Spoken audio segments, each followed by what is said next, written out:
hello everyone. My name is Raeshelle Morris Griffith.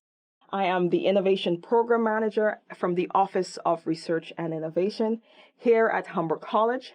So why are we here? I'm guessing you'd like to learn more about the design thinking innovation process, right? Okay, so let's start by exploring the concept of innovation.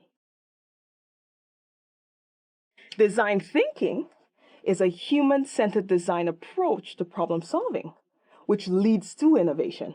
While human-centered design is the approach to problem solving, design thinking prototypes that approach. It's great to think of design thinking as a mindset. And the reason why we're saying it's a mindset is because it's collaborative,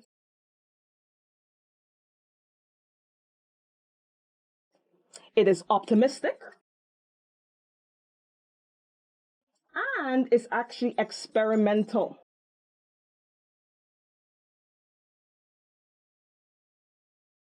Now, where do we start in the design thinking process? Design thinking starts with creating solutions that are desirable, feasible, and viable for your end users. The sweet spot is right in this intersection is where you find creative, innovative solutions.